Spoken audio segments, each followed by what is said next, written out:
Imagine it. You're a park ranger in the Grand Canyon National Park, out on a solo patrol one calm and clear night back in 2004. But you're awoken from your slumber about 2 in the morning to the sound of people talking, but you know you're alone. It is just you and the wilderness and nobody else, and when you venture outside the safety of your own tent, you witness a Native American elder guiding a group of people across the national park under moonlight. However, something was off about the people following the elder, but this is just one story of high strangeness coming out of this national park. There are so many unsolved missing 411 cases, and the possibility that the hollow earth is more than just a creepy theory. Now, welcome back, Spook Crew, and if it's your first time here, welcome to Spooky Island Radio, where each week we dive deep into the shadows where spirits roam, UFOs lurk, and mysteries wait to be uncovered. Now, brace yourselves, as what we're about to explore might just haunt you, so let's get into it.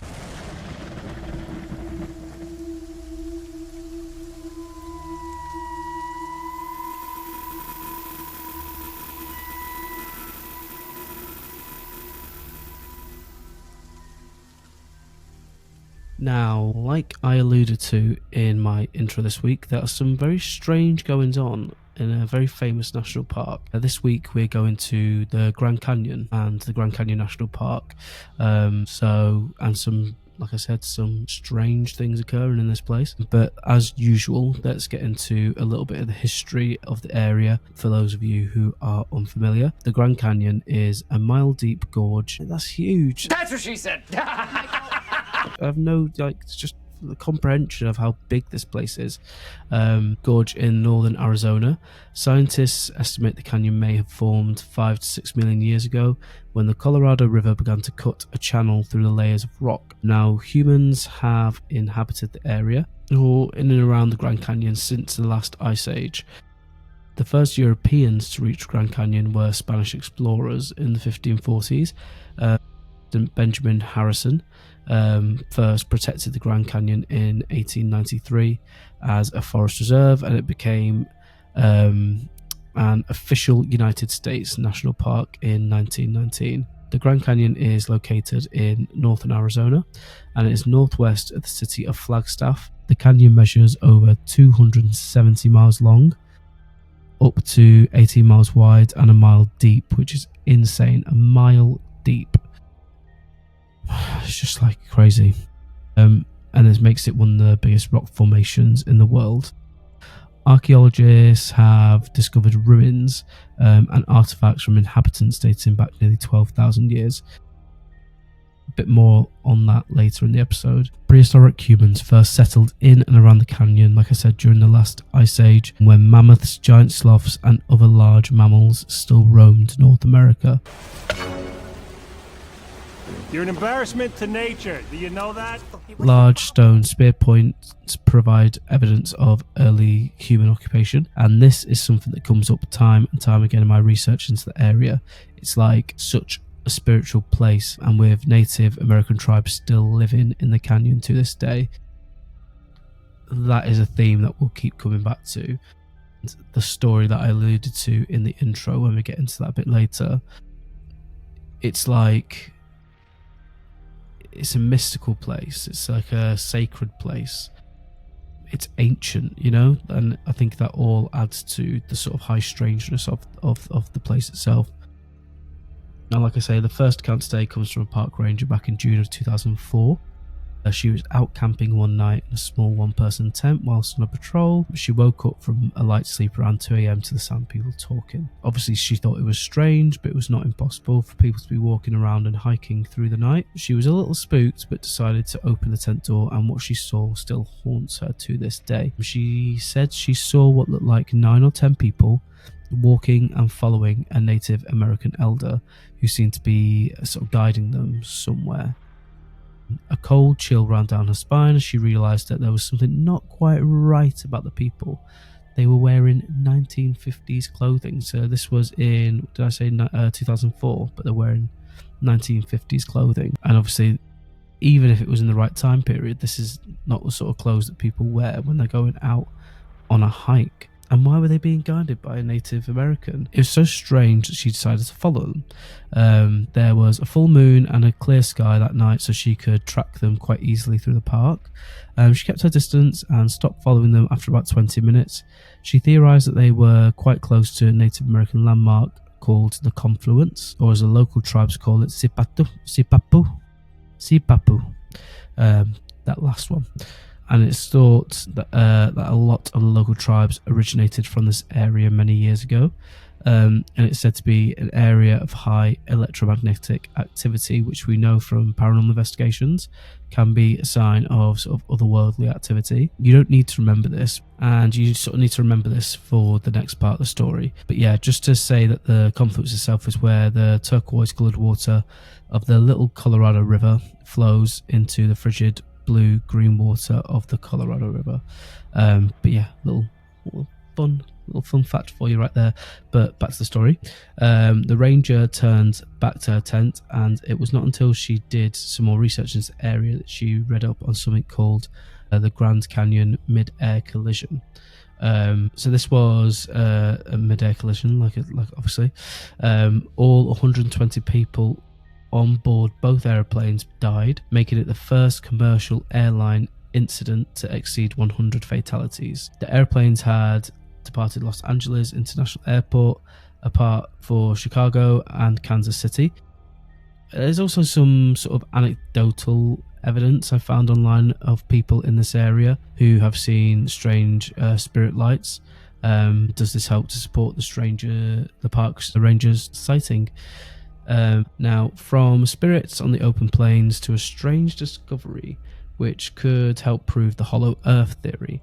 The hollow earth is a really interesting theory, mostly come to sort of people's attentions since the most recent King Kong films, so like King Kong, Godzilla and all that.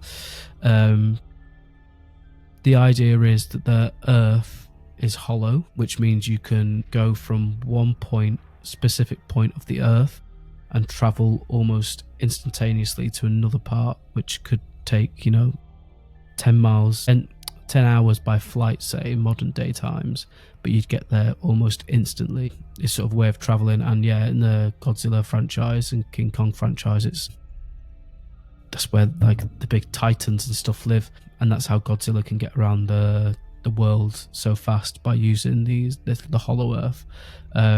So that's the idea behind it.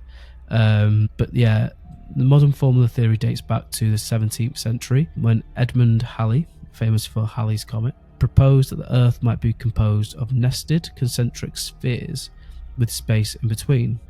He theorized that this could explain anomalies in Earth's magnetic field, and over time variations of the theory evolved, some suggesting a single hollow space with a central sun, while others propose an inner civilization, sometimes associated with myths like the lost city of Shambhala, which you will have heard if you've played Uncharted 2 on the PlayStation 4, because that's what it's all about, the lost city of Shambhala.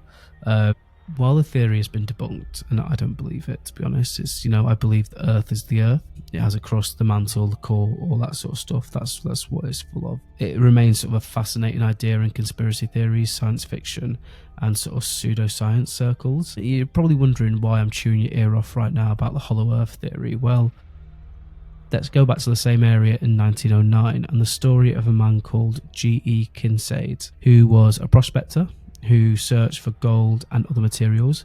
He was travelling through the Grand Canyon and down the Colorado River itself when he saw what he could see was like an opening in the cliff. He pulled his small boat to one side and climbed up the side of the bank to find an entrance to a tunnel. What was strange was there were chisel marks like it was man-made. He took up his lamp into the tunnel, which at one point opened up into what he could see was an extremely expansive cave and tunnel system. He estimated that the cavern could have held up to 50,000 people, so it's pretty big.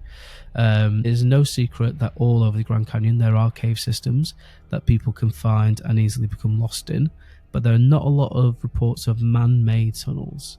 So most of them are sort of naturally occurring. But yeah, when he made this discovery, if it's true, of course, it's just insane.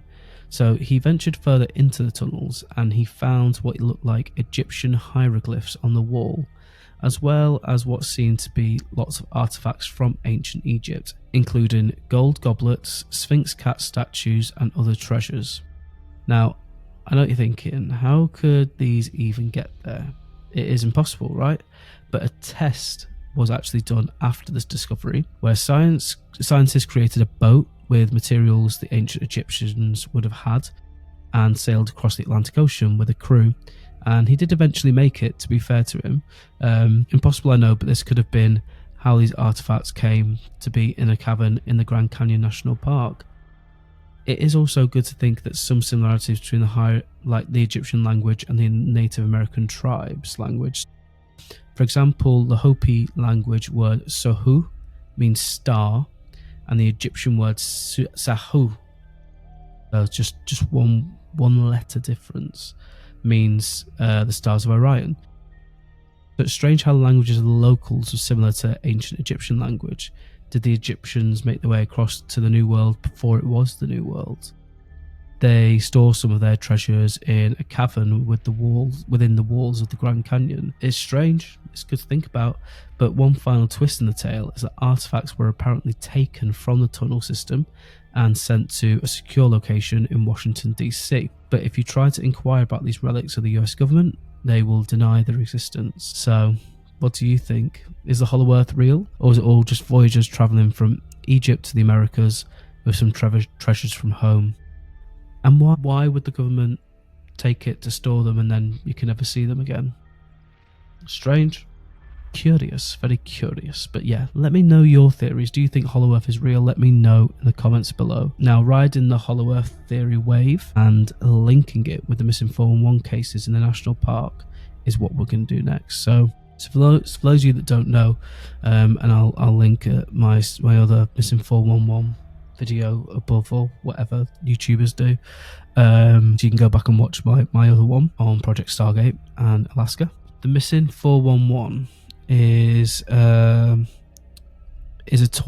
term coined by author and former law enforcement officer David Paulides to describe a series of mysterious and often unexplained disappearances in the US national parks. There is a blueprint to these cases, which they need to fall into to be classed as part of the missing 411. So those of you who don't know, the people who go missing, who are part of the missing 411, are usually experienced hikers or hunters. They disappear very quickly and unexpectedly.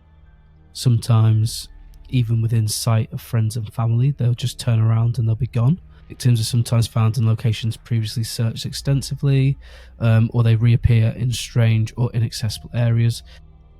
Storms or sudden weather changes often seem to occur shortly after someone goes missing, complicating search efforts.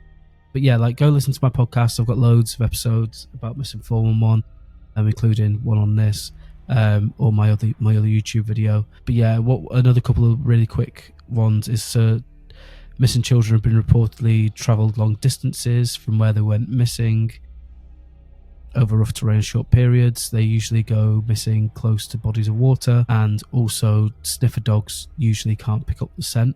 So yeah, basically that's the blueprint of the missing 411. Links to David Paulides' stuff in the show notes as well, so you can go watch. From the source, I'm just reporting on stuff that's happened, but he's out there actively investigating and stuff like that, so go give him a watch. One culprit people have for these strange missing persons cases are that Bigfoot could be behind them. So Paulides avoids proposing specific explanations for the phenomenon, leaving room for speculation about supernatural, paranormal or cryptid involvement, which has led to theories about Bigfoot, of course, alien abductions or otherworldly portals, which I don't subscribe to. I don't think they're real. But yeah, why am I talking now? I've gone from ghosts to the Hollow Earth, and now why am I talking about missing 411? Well, you're about to find out, so let's get into it. One of the biggest cases from the Grand Canyon National Park is that of Glenn and Bessie Hyde, and which has been dubbed the Grand Canyon Honeymoon Disappearance, For obvious reasons, Glenn and Bessie were out on their honeymoon and they went disappearing in the national park. So that's the reason why. But they set out for the Bright Angel Trail of the Grand Canyon on November 18th, 1928, and began walking back towards the Colorado River. The Hydes had tied their boat up on a nearby shoreline, a homemade scow or boat they named Rain in the Face. They'd spent weeks living aboard as they floated down the Colorado River on their honeymoon. The adventurous couple were aiming to set the speed record for navigating the Grand Canyon by water. So again, experienced people out in the wilderness by water, obviously. If they were successful, Bessie would have been the first woman to boat the entire length of the almighty canyon, which is pretty impressive, but not my idea of a good honeymoon, to be fair. Suspiciously, their boat was found 3 weeks later by a search party who'd been alerted that the couple had gone missing. Now, when the rescue party reached the boat, they found food, clothing, books, Bessie's journal, and a camera, which revealed the final photo they had ever shot near River Mile, once thereabout, on November 27th. The last entry in Bessie's journal was written on November 30th near Diamond Creek, so it was in working order, still floating in the river, with no one on board and no signs of foul play. Now, the boat was not battered by the rocky shoreline and showed no evidence of having flipped over, a clear indication that the young couple hadn't encountered dangerous waters in recent days. Now, Glenn's father did hire some private contractors to try and find his son and daughter-in-law, however, not a trace of the happy couple was ever found. Hello, Liz, and here's Lizzie to say hello. Hello, Mrs. So, what do you think happened to them? Let me know, like I say, in the comments below. And even though not everything with this case did fit the missing 411, you can't deny it was a very strange and unexplained event. Like, what happened to them? Where did they go? They had everything they needed in that boat. No part of them has ever been found. What happened to them? It's like they just disappeared. Their bodies were never found. There was no trace of them. It's just like they just disappeared into thin air. I mean, it's possible, I suppose, they could have gone into a cave system, fallen to their deaths, maybe, never to be found again, or got lost in the cave system and died. Like, or were they taken by something? You know, it's like, again, tinfoil hat sort of situation. You really have to put your tinfoil hat on to think. But yeah, it's definitely possible. There's definitely something strange going on, and there will be more missing 411, proper 411 episodes. This was a bit of a mishmash of a lot of different things. But yeah, what do you think is happening in the national parks? Do you think the missing 411 is a real thing? I mean, obviously people go missing. But yeah, the Grand Canyon, you can't deny it is very strange and unexplained event in that national park that is well known for its ghost stories and strange occurrences. Now, like I said, there'll be more missing 411 episodes to come. I'm just trying to ease you in a little bit, so I can say finally that's a wrap for that episode, guys. Thank you again for watching. Please, if you can, hit that like, subscribe, all that jazz, blah blah blah, what all content creators say. And there should be, well, I'm not going to spoil it actually. There's a really good episode coming up next week. I'm not going to tease it either, but yeah, just know it's a great one. So tune in next Friday for the next episode of Spooky Island Radio. And until next time, stay spooky and remember, the island is always watching. Bye.